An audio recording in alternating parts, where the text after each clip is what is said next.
Good morning students. आज हम भाग एक का मानव भूगोल के मूल सिद्धांत के बारे में जानेंगे। तो इसमें पहला टॉपिक है मानव भूगोल, प्रकृति एवं विषय अक्षेत्र तो के बारे में। मनुष्य का ह्यूमन ज्योग्राफी, मनुष्य कैसे कैसे विकास हुआ, प्रकृति ने मनुष्य को क्या दिया है, उसके अक्षेत्र कहाँ तक फैला हुआ है। मतलब शुद्ध निश्चयवाद, डिटर्मिनेशन, यानी कि निश्चय है ये चीज होगी, यहाँ पर निश्चय है ये है। एक है संभववाद, पॉसिबल हो सकता है यहाँ पर।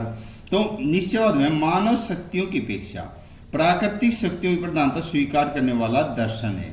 इस विचारधारा के अनुसार मानव जीवन और उसके व्यवहार को विशेष रूप से भौतिक वातावरण के तत्वों प्रभावित और यहाँ तक की निर्धारित करते हैं। संभववाद है, संभव पॉसिबल है, ये चीज हो सकती है, ये तो पक्का था, निश्चय है, दृढ़ है, निश्चय था है, ये पॉसिबल हो सकती है। यहाँ पर प्राकृतिक शक्तियों की अपेक्षा मानव शक्ति प्रधानता स्वीकार करने वाला दर्शन, जिसके अनुसार वातावरण मानव क्रियाओं को नियंत्रित तो करता है, किंतु उन सीमाओं में कुछ संभावनाएं और अवसर प्रस्तुत करता है जिसमें मानवीय छांट महत्वपूर्ण होती है। कार्य कारण संबंध क्या है? कार्य मानव द्वारा किया गया कोई उद्यम, परिश्रम, मेहनत, मनुष्य ने किए भी कार्य किया है, उद्यम है, परिश्रम, मेहनत है, उसके द्वारा उत्पन्न प्रभाव या परिणाम के बीच संबंधों का होना।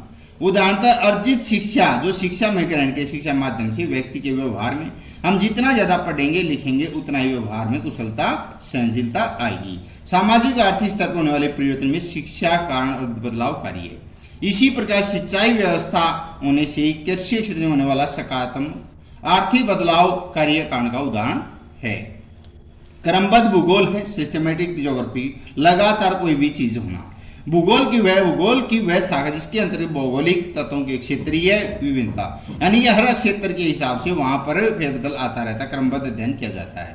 प्रादेशिक भूगोल है, भूपृष्ठ पर विभिन्न प्राकृतिक प्रदेशों, यानी प्रदेशों में अलग अलग प्रदेशों में, उत्तर प्रदेश है, हरियाणा, पंजाब है, यानी कि समय के अनुसार क्षेत्र बदलता है, भूमि बदल जाती है, भाषा बदल जाती है, रहन सहन, खान पान, वह सब कुछ बदल जाता है।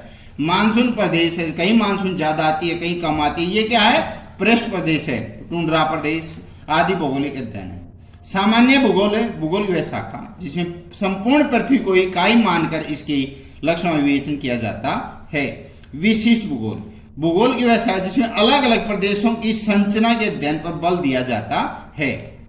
प्रश्न अभ्यास के प्रश्न है, निम्नलिखित कथनों में से कौन सा एक भूगोल का वर्णन नहीं करता? जो भूगोल का वर्णन नहीं होता जिसमें वो है प्रौद्योगिकी के विकास, यानी टेक्नोलॉजी के विकास में फलस्वरूप आधुनिक समय में प्रासंगिक नहीं है। ये भूगोल का वर्णन नहीं करे। भूगोल का वर्णन किसमें हो रहा है? संकलनात्मक अनुशासन में, द्वैधता पर आश्रित है, मानव और पर्यावरण के बीच अंतर संबंधों का अध्ययन पर पाया गया है। निम्नलिखित में से कौन सा एक भौगोलिक सूचना का स्रोत नहीं है? यानी भौगोलिक की जो तथ्य हैं हमारे, जो पहले घटना घटी थी उनका अध्ययन किसमें नहीं है? प्राचीन महाकाव्यों में नहीं है। तो है किसमें? यात्रियों का विवरण, यानी यात्री इधर से उधर जा रहे थे, उन्हें पता लगा कैसे कैसे क्या होता, पहले क्या होता था, आज क्या हो रहा है, ये सारी चीजें वर्णन। चंद्रमा से चट्टानी पदार्थ नमूने प्राप्त करना और प्राचीन मानचित्र जो बने हुए थे पहले के, उनमें दिखेगा कैसे कैसे साम्राज्य बदलता गया, क्षेत्र बदलता गया। तो ये चीजें हमारी भौगोलिक ज्ञान इनसे प्राप्त होता है। निम्नलिखित में से कौन सा एक लोगों और पर्यावरण के बीच अनयोन्य क्रिया का सर्वाधिक महत्वपूर्ण कारक है? प्रौद्योगिकी यानी टेक्नोलॉजी पर्यावरण में बदलाव ला सकते हैं। मनुष्य जितना ज्यादा प्रयोग करेगा साइंस माध्यम से उतना ही बदलाव आता रहेगा। निम्नलिखित में से कौन सा एक मानव भूगोल का उपगमन नहीं है? मात्रात्मक क्रांति नहीं है, किसी चीज की मात्रा इकट्ठी करना ये नहीं आता।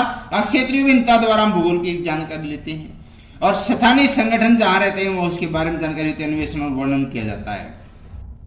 मानव भूगोल परिभाषित कीजिए। मानव भूगोल वह विषय जो प्राकृतिक, भौतिक, मानवीय जगत के बीच संबंधों और मानवीय प्रेरणा का स्थानिक वितरण, उन्हें घटित होने के कारण विश्व के विभिन्न भागों में सामाजिक आर्थिक विभिन्नता का अध्ययन करता है।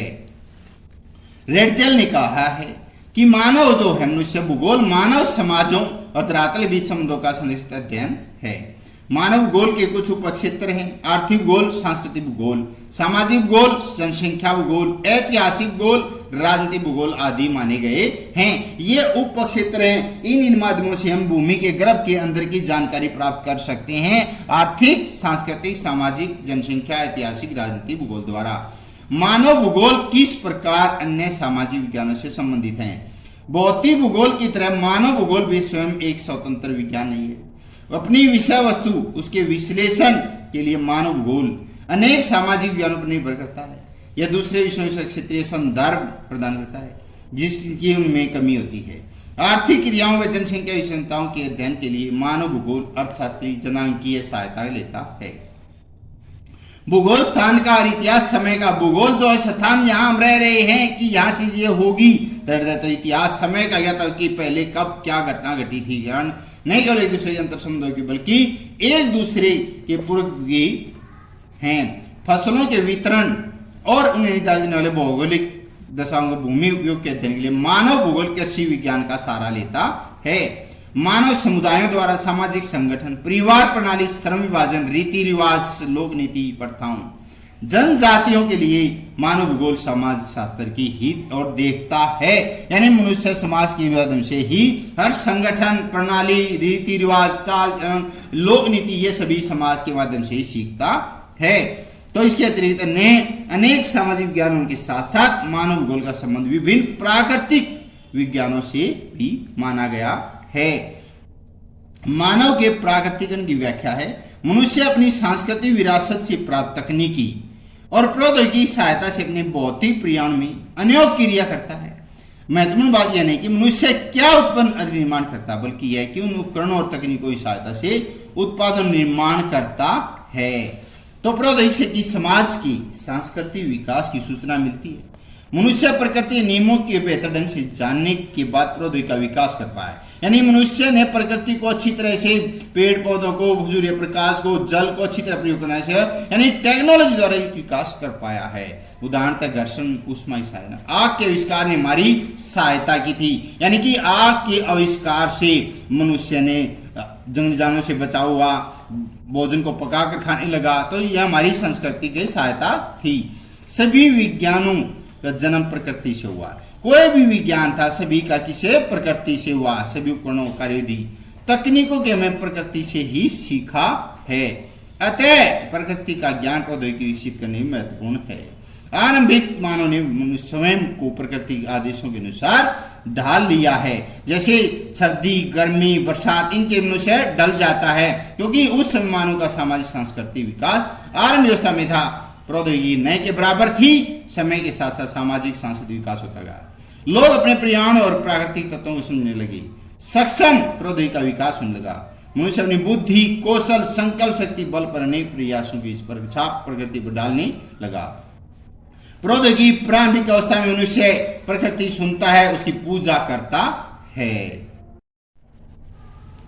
मानव भूगोल के विषय क्षेत्र पर टिप्पणी है तो मानविगत यानी पहले के वर्षों में कुछ समय बीतने के बाद भूगोल का मतलब दिन प्रतिदिन बढ़ता जा रहा है।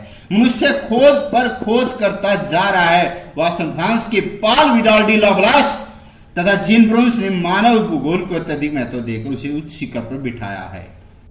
प्राकृतिक दशाओं का अध्ययन केवल उनको जानने के लिए नहीं किया जाता, बल्कि किसी स्थान की प्रकृति दशाओं के आधार पर मानव भूगोल के तत्वों को आसानी से समझने के लिए प्रेरित जाता है। विभिन्न विद्वानों ने मानव भूगोल को अपने ढंग से परिभाषित किया।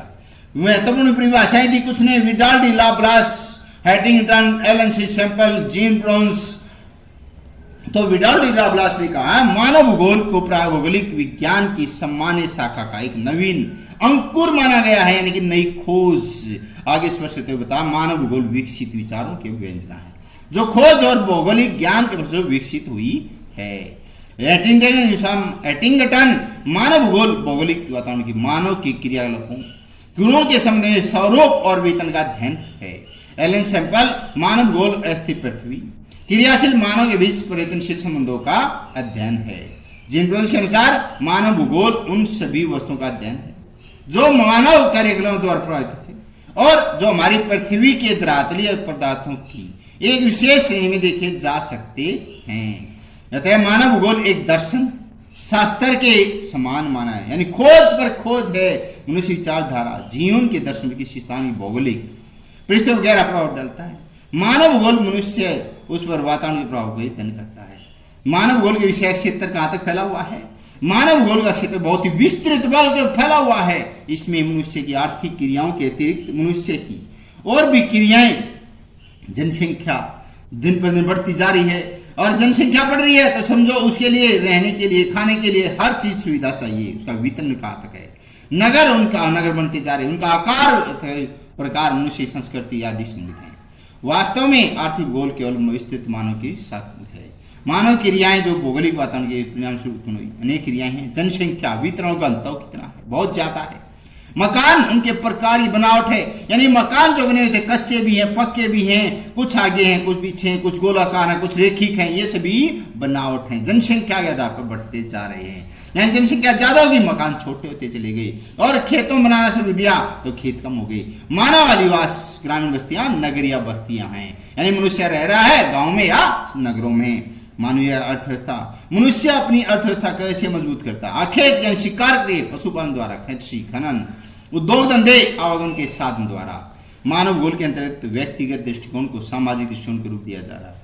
विभिन्न प्रकार के लोगों की संस्कृति समझने के लिए मानव भूगोल को सार लिया जाता है। तकनीकी विकास से मनुष्य पर्यावरण के संबंधों में बदलाव आ रहा है, इसलिए मानव भूगोल की विषय वस्तु में समय समय से व्यापक विस्तार होगा। आज मानव भूगोल के अंतर्गत नई समस्या, नई चुनौतियां अध्ययन किए जाने लगा है। धन्यवाद।